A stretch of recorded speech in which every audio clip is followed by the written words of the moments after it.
what I would say is for anyone listening, just trusting that desire in you to serve, whatever that is, if you're a coach, a mentor, a thought leader, a speaker, whatever your industry is, know that the only reason that's there is because there are people who need it, and not from anyone else, but they need it from you. And that the ripple effect is going to be far beyond just you. It's going to be their kids, their family, their loved ones. So we almost have to get out of our own way and just step up and be available to serve. And you can't serve until someone buys. Like it's at its most fundamental level. Can people get a lot out of free content? Yes. But if they want to get transformation, they need to be in your energy, right? They need to invest in themselves, and that is the highest level of service. So to me, it's all about getting out of our own way and being available to be connected in service to the people we're meant to serve.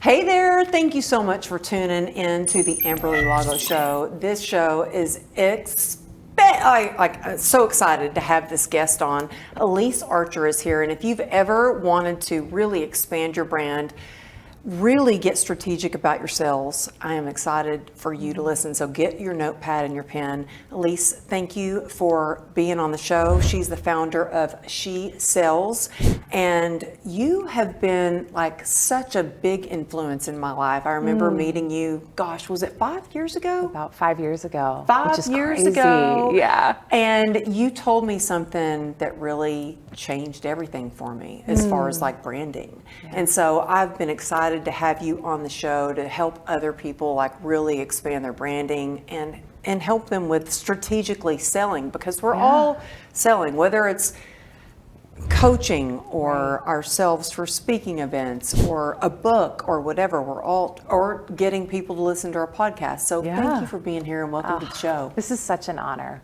It's so much fun to be here in person with you and to feel your energy in person. It's been forever, and I can't believe we're finally meeting in person. It feels crazy that I've known you for so long and we've only connected over the phone or on Zoom, and to finally have you here in person. So thank you for being here. Thank you. I feel like it's always divine timing, and it's never on accident when paths cross. So this is so fun. Yeah, and I mean, you've been changing diapers and doing all kinds of stuff, and now that you're here, but how did you get into the branding and the sales strategy and all that you do? Because you are a genius at that.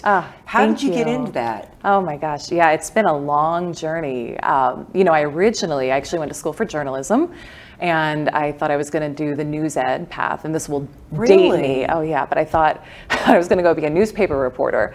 And I remember vividly sitting in my class, and I was, 20 or something at the time, and the professor shared what you would make as a newspaper reporter. And I just remember it, even in my, late teens, early 20s brain, I was like, I don't think that's going to cut it. Like, mama likes shoes too much. That's just not going to work.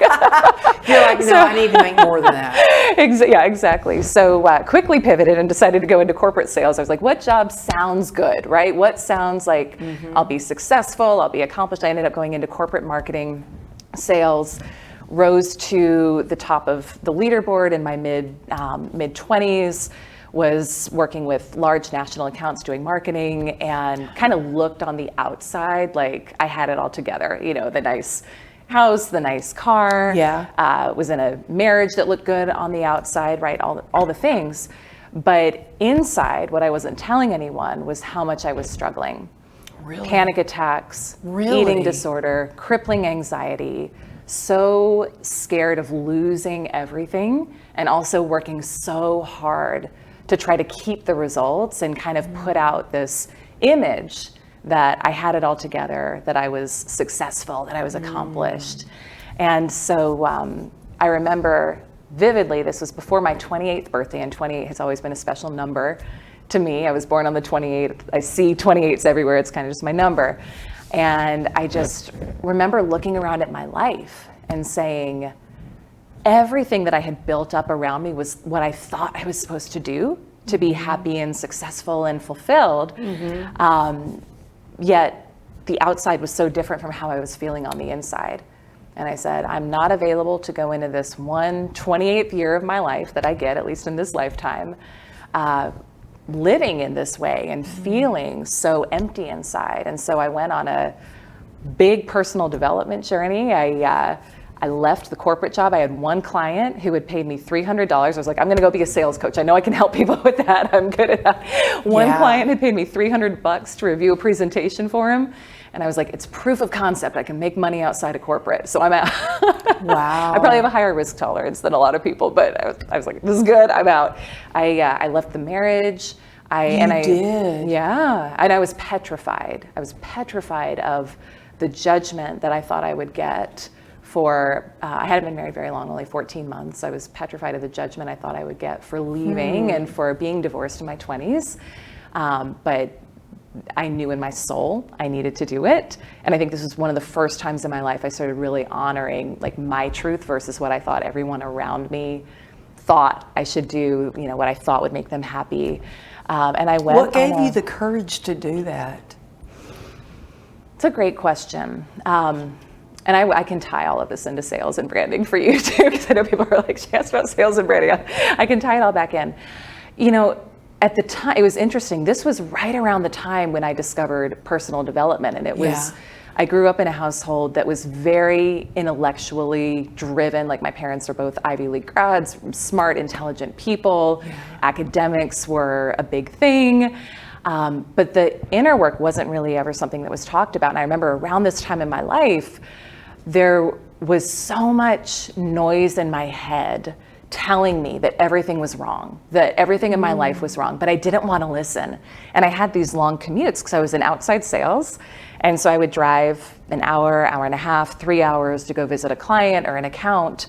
And I had to have something to fill the silence, because if I sat with the silence and listened to what I was saying, what my voice was saying to me, it was almost too painful to listen to.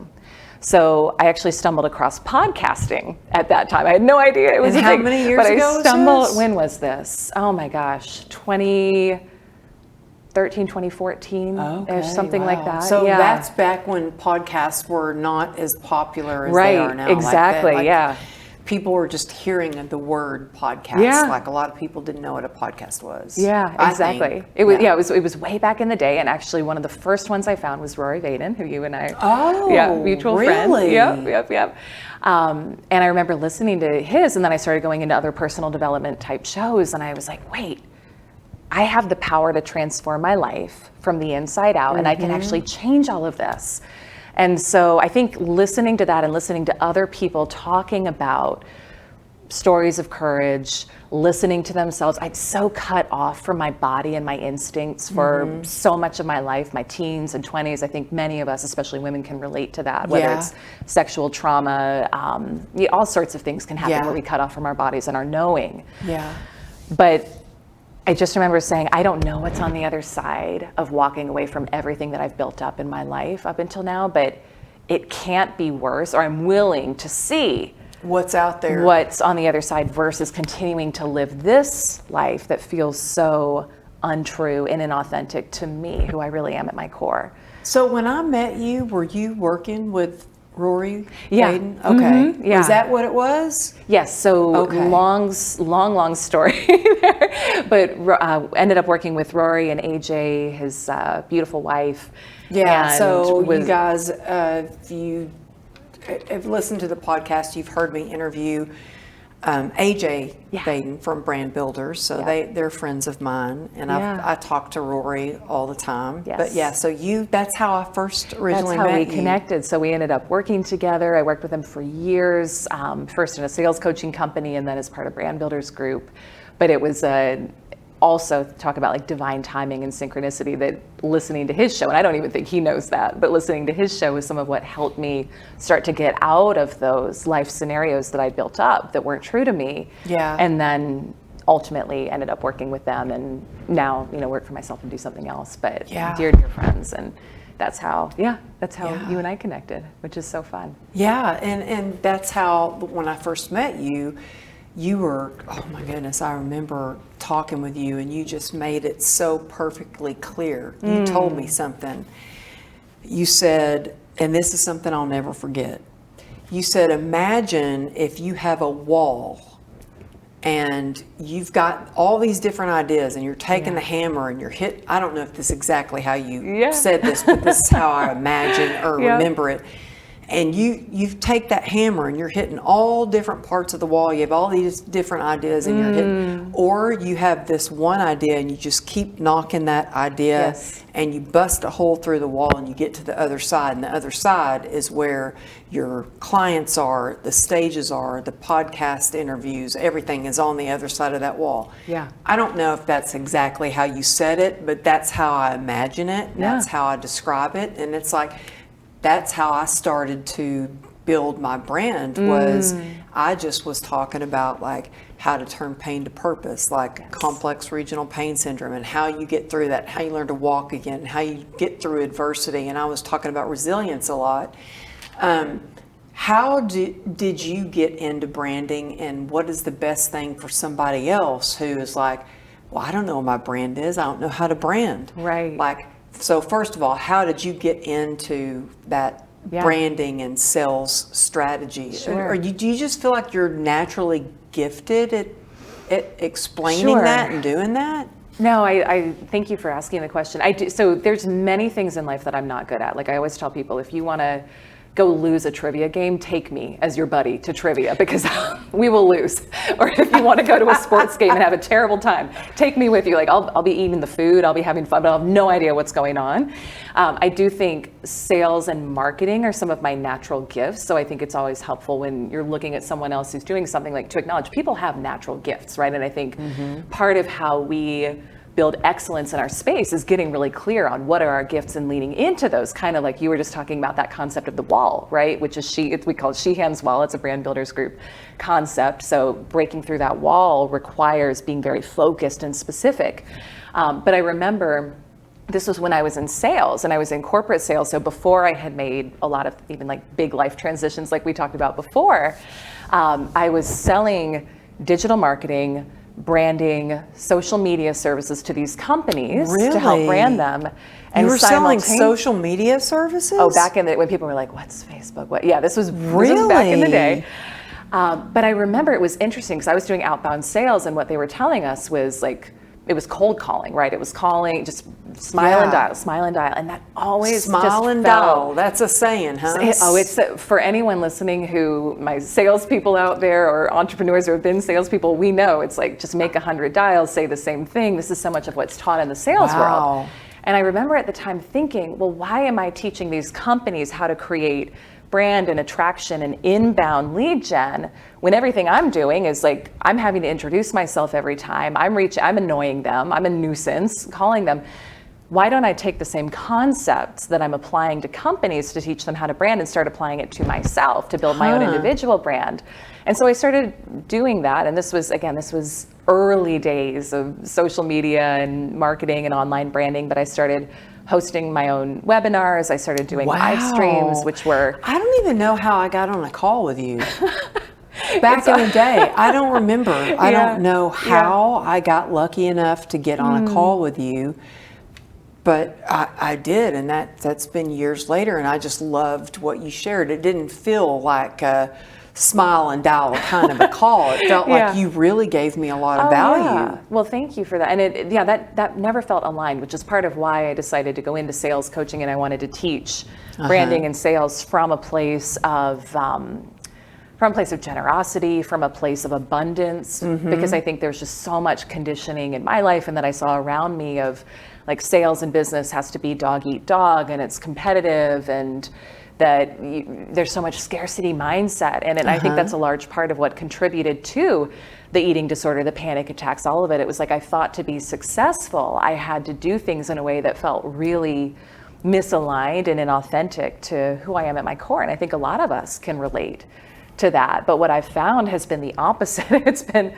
the more I lean into generosity, showing up, sharing my gifts, and just like you do here, right, with your show and with your work, and the more we kind of trust in that flow of giving and sharing of our gifts and doing, of course, the right strategies for client attraction, but coming from that place. I call it abundance selling versus scarcity selling. Coming from that place of abundance, everything really works well. When we're in flow, we're connected, we receive clients more easily. So there's a lot of inner shifts that come along with that as well. And it's been maybe a 10-year journey now in my life of practicing and embodying those principles, but I want to help as many people as possible do that. Yeah. Well, do you work mostly with individuals or companies or both? Yeah, both.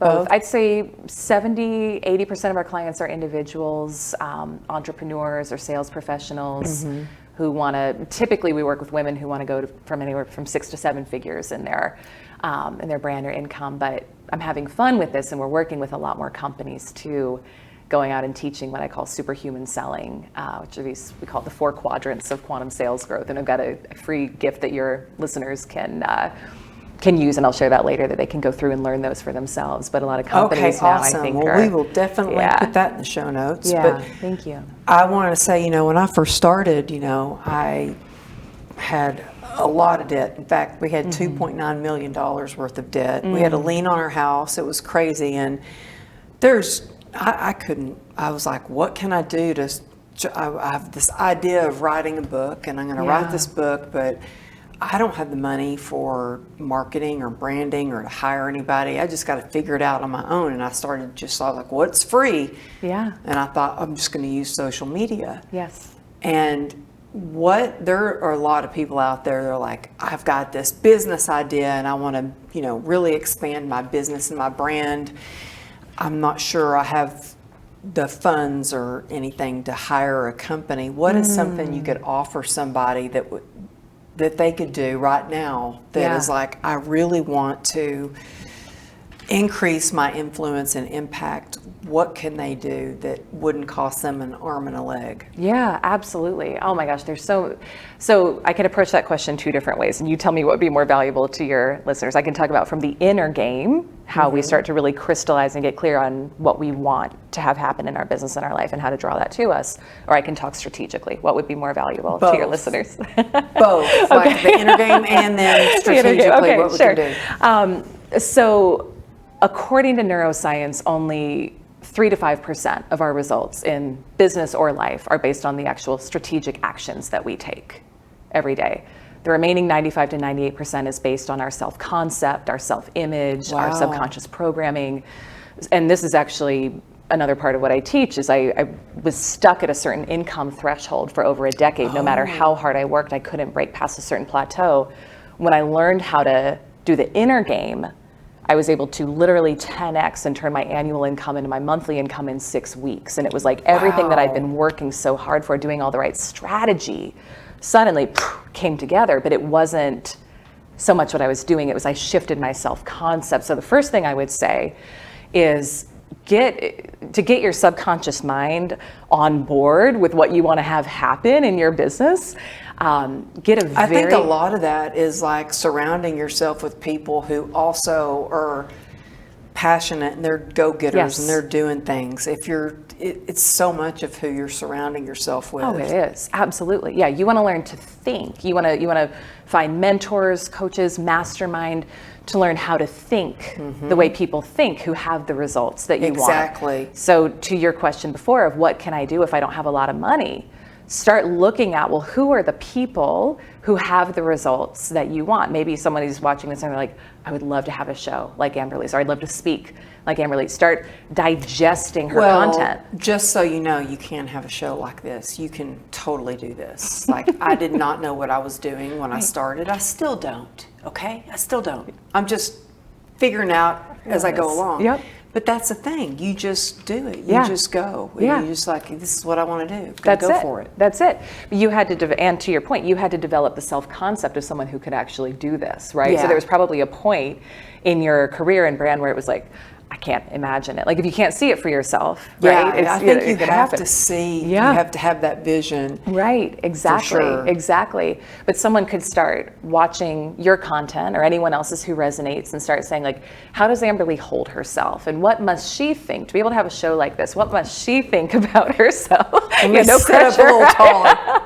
I forget that I'm on camera sometimes and I'm like, yeah, so what? Like, what? I'm like, oh yeah. I'm pretty sure I've been like that the whole time. I'm like, sit up tall. But so you start to look at people who are doing what it is that you want to do, and you just start asking yourself questions, right? So what would someone think? What would someone feel? And what actions would someone take who has that end result that I want to create in my life or in my business? And this is actually an exercise we take our clients through first thing when they come into our programs. We call it new personality versus old personality. Okay. And we have someone actually really look at what results do I want in my life? And then who would I need to be in order to get those results? Because in life, we don't get what we want, we get what we are. That's so good. And you know, my husband talks to me a lot. He'll say, Amberly, you can't do that. You gotta, he like tries to coach me, but he's very like, hard on me. Well, I love you, Johnny, but yeah, he is a little hard on me. But he will say, like, would Tony Robbins do that? Then you can't do that. Like he makes me think like somebody that is way over my level and somebody that I really respect or I hold in high regard. He's like, he wants to try to get me to think like that person would think. Would that person do that? Would that person go and call? So I get that. It helps. Oh yeah, absolutely. Because we're all stuck in the box of our own paradigm, which was again neuroscience, ages 0 to 7. That's when most of that is instilled, and we have all these beliefs and self-concepts about ourselves that aren't necessarily our highest truth. Yeah. And so, in your husband's own maybe tough love way, right? He helps raise you up to a different level of thinking. Does.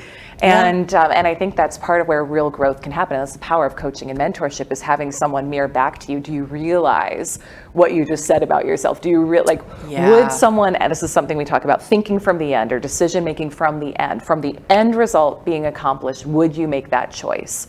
Would you think that way? Would you say that about yourself? And so it's part of how we quantum leap, is we start going to the end result and practicing being that person in our mind. And then we start embodying them every day, which is easier said than done. It's a lot easier to sit here. Do you think somebody can get to that point by themselves, or do you think they need a coach or a mentor to do that? I think someone should always use the resources available, and I think you should stretch yourself way outside of your comfort zone if you really want to grow.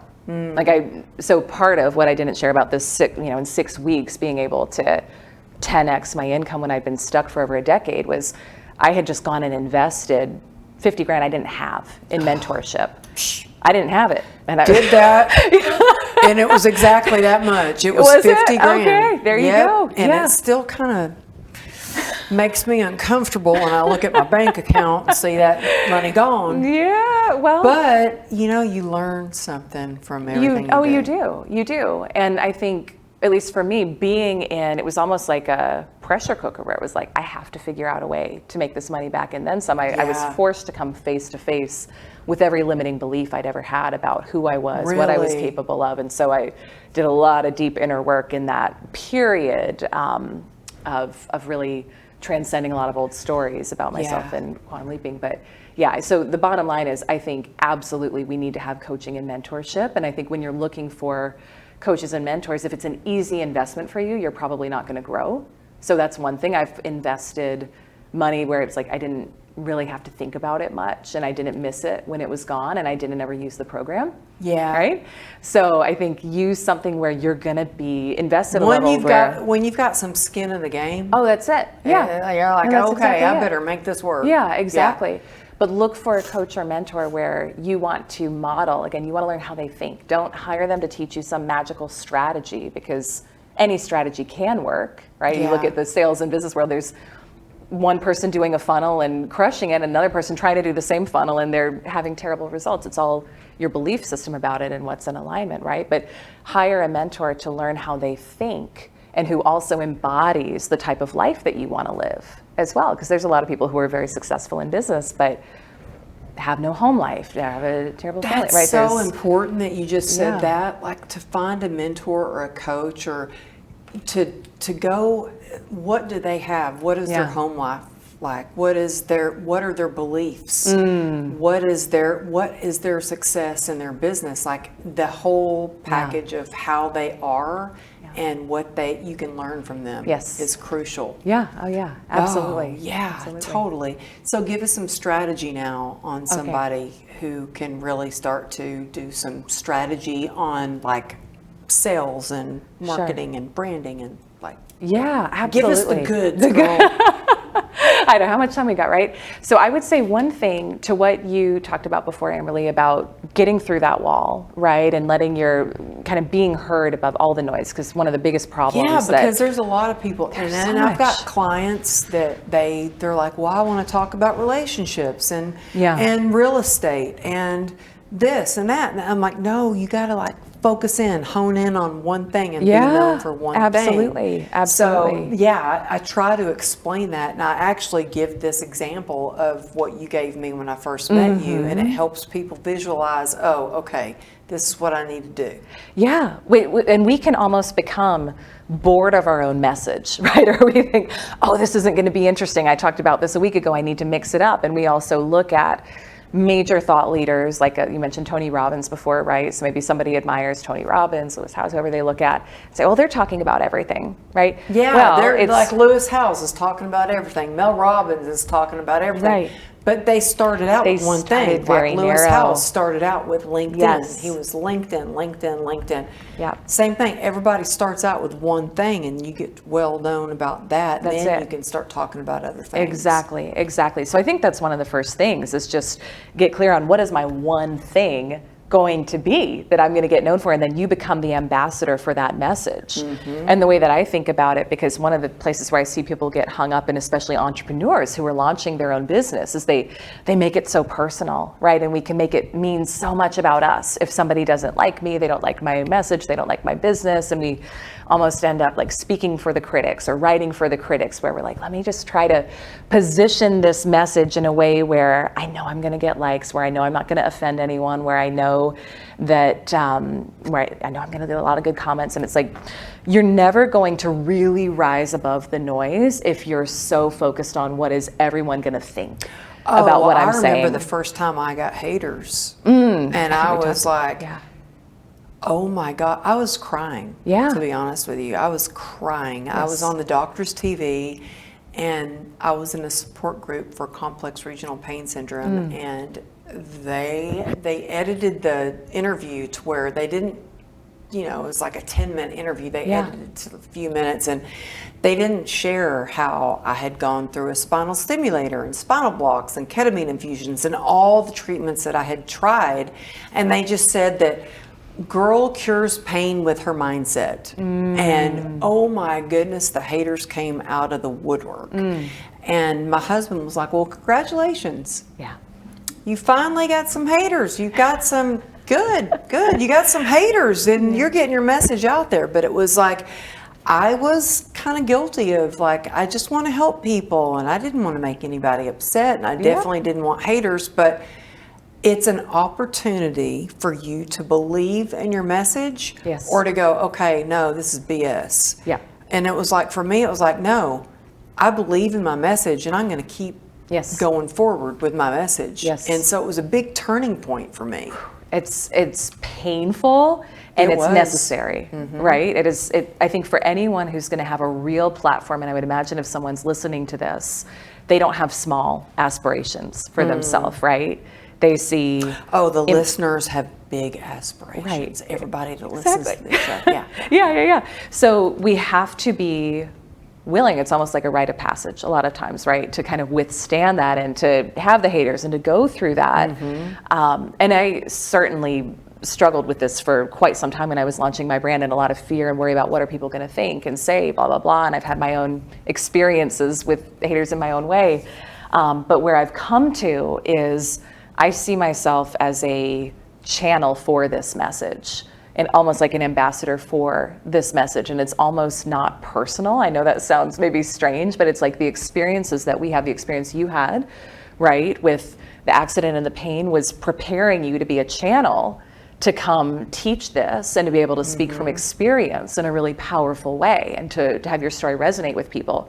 I've had my own experiences that have been painful in different ways that helped shape me into a channel to be able to share this message. So I think all of that to say, you have to get so sold on you, right? You have to get so sold on you and being the leader of your message. It's like, why not me, right? Go make a list of 10, 20, 50 reasons why you are the one to carry this message forth into the world. But then also it's kind of this delicate dance of like, we can't be attached to what anyone thinks of us or to the results of it as well. But then you start sharing that generously as you can, with everyone that you can. So whether and that's what you did with me when I got on that first phone call with you. You were just so generous with your information and trying to, help me any way you could. And I was like, what do I need to do?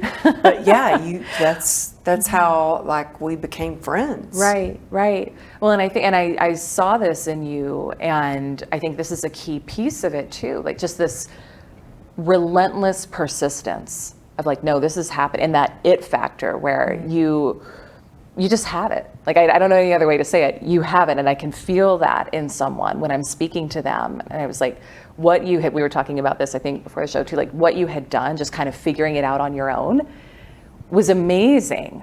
Yeah, right? You're It was like, absolutely what the amazing. Heck? You just figured this stuff out on your own? Like, I'm like, yeah, I did what I had to do. Yeah, but I think that's something else where there's so much information available today in terms of how you can build your brand. Again, there's 8 billion ways you can do it. Podcasts, videos, social media, email, speaking. What you see one person doing isn't necessarily going to be the right fit for you. So someone, I think would be very helpful for them too, to tap into what are my gifts and talents? What flows easily for me? Do I love speaking? If so, like look at getting a podcast, right? Or video. Am I better at writing? Lean into that gift. So I don't think there has to be a right or a wrong way. I think so much of it is about alignment and finding your flow and how you can best give your gifts. Like I love speaking. I could do this all day long with you. If I had to go write a blog behind a desk every day, I could do it, but it wouldn't be fun, right? Yeah, it's not like my favorite thing. So I think find what you're good at and find where your people are, and then lean in on as generously as possible, sharing as frequently and consistently as possible as well. So. Oh, that's so good, because I think so many people are like, oh, well, I have to do it all. I have to be a speaker, and I have to do a podcast, and I have, and like do what comes naturally, what you love doing. Yeah, absolutely. And then the other one piece that I would add is don't be afraid to sell. This is what's like, it could be easy to hide behind, oh, I did an Instagram live today, or I did a YouTube live, or I did this. Like, tell people how they can buy with you. Again, be sold on you, be your own best ambassador. So whether that's directing people to a free call, I've got a woman in our community who she's launching her own coaching business, and she was like, I've got to build up all of these funnels and this crazy expensive website and do this thing and that thing before I can start selling. And I was like, no, you don't. Like, we did multi 6 figures in one of my signature coaching programs before we ever launched a nice website. And it was all just getting on Zoom, sharing free trainings, directing people to a call, using PayPal as checkout. Like, you can make the money you want to make, and it doesn't have to be fancy. I would say, like, someone could look at your show and get intimidated and say, I've got to do that to be able to be successful. I've got to invest a ton of money to be successful again. No, you don't. Like, you can do that at some point, but you can be making money delivering your gifts and services depending on what they are, right? Of course, there's the logistics. I'm kind of talking here if someone's coach, thought leader, trainer, speaker, but you don't have to have all these fancy bells and whistles to be able to do that too. So I see people sometimes getting caught up in all the details and bells and whistles, and you don't need that to be successful. Yeah. Well, you know what? That's interesting you're saying that. I know oh my goodness, we're running out of time. I could talk to you all day. Yeah. But even like at my so I have an annual event, the Unstoppable Success Summit, every year. And, people are always talking about selling from stage. And I'm like, oh, I feel so uncomfortable selling from stage. Like, I don't want to do that. And my friend Brooke Hemingway and Rachel Luna were like, hey, we want to get up on stage and sell your mastermind for you. They got up on stage and they were like, oh my gosh, you guys are crazy not to be in her mastermind. And Rachel was like, you guys come up here, the first people that come up here. And I had like 8 people that came up on stage that bought my mastermind right away. And so it was very easy. Like, they were selling it. How does somebody get more comfortable selling their own product, like especially from stage. Because I was like, oh, I don't want to sell anything. You know what I mean? Now, I know that my mastermind, I know that it can change people's lives. Yes. So it's gotten easier for me because I'm like, I know exactly what I can do for that person and to move them and level up their business and their life. But it was so much easier when I had my friends come up and do it for me. How do you get more comfortable selling yourself or your services? Yeah, I mean, I think everyone has to stumble through a lot of awkward experiences doing it. It's easy to sit here again and say, oh, it's so easy to sell yourself. I have had probably every awkward selling experience someone would dread that has helped me get confident. Really? Yeah, but so it's that's like part those of it, right? experiences, they help develop your confidence, your courage. Yeah. So it's okay if it feels awkward. It's okay if you don't like. Just know that anyone who does something well, like I heard a mentor say this well, like any great musician that you listen to, they hit a lot of wrong notes before they became a great musician. So the same is true for everything in life, and that's okay. But I would go back to getting sold on you. And for me, part of that too is what I mentioned before, which is I view myself as an ambassador, like as a channel for this work to come through. And for me, it's spiritual connection. So I believe that this is God, spirit, universe working through me to help people. But again, I didn't have that level of consciousness at the beginning. So it took a while to get here and to not make it so personal. But start really focusing on your clients and the transformation that you're creating for them. And maybe you don't have any clients yet. You know what? That's it. Just what you said. Because when I'm trying, if I make it about me, then it's not going to work. But if I focus on, well, I know how I can help this person and this person and this person, it's easy. Yeah. Exactly. It's easy, and I can just talk about it and I can do it. So you're exactly right. That's it. Yeah. I started just paying attention to women in our community and noticing not just in their lives how they were transforming, but then the stories they would share about their kids and how they saw their kids elevating and shifting and raising up their self-concept, and their mom would say something, a limiting belief, and the kid would be like, Mom, that's not true about you. And they would have that moment of awareness of like, wow, oh my gosh, me changing, it's starting to create a ripple effect to my kids, to my loved ones, to people around me. And so for me, I started really just paying attention to that. And that for me was kind of the start of the awareness of, oh my gosh, this is so much bigger than me. And so what I would say is for anyone listening, just trusting that desire in you to serve, whatever that is, if you're a coach, a mentor, a thought leader, a speaker, whatever your industry is, know that the only reason that's there is because there are people who need it, and not from anyone else, but they need it from you. And that the ripple effect is going to be far beyond just you. It's going to be their kids, their family, their loved ones. So we almost have to get out of our own way and just step up and be available to serve. And you can't serve until someone buys. Like at its most fundamental level, can people get a lot out of free content? Yes. But if they want to get transformation, they need to be in your energy, right? They need to invest in themselves, and that is the highest level of service. So to me, it's all about getting out of our own way and being available to be connected in service to the people we're meant to serve. Oh, that is so good. Well, what is the best way? So first of all, I want that free gift you were talking about. Yeah. So we want to talk about that free gift. So we want to make sure we put that in the show notes. But also, how's the best way for people to get in touch with you if they want to mentor with you or coach with you or be in your energy? What's the best way for people to reach you? Yeah, absolutely. So we have a really beautiful deep dive training on those 4 quadrants of quantum sales growth.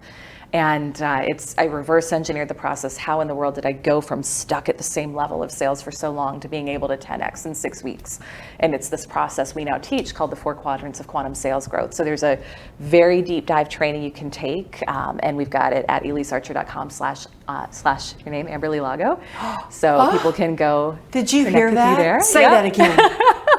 Just say that. Elysearcher.com slash Amberly Lago, so they can go there and they can get the download and get the free special. Oh my goodness. Yep. And so I highly encourage people to take that and go deep into the training there. And then I'm at Elyse Archer on all social. Podcast is She Sells Radio, and you have been a beautiful guest on my yeah, show, y'all and gotta you listen to shared. her Oh my gosh, it was so show. powerful. It was so powerful. So, would love to connect further with anyone that this message resonates with, and I so appreciate you having me here. Oh, thank you so much for being here. And you guys take a screenshot, like take a picture, tag us. I always share whenever you tag, and I just appreciate you being on the show. Thank you so much. Thank you, Amberly. Thank y'all This was for beautiful. tuning in. I'll see you next week.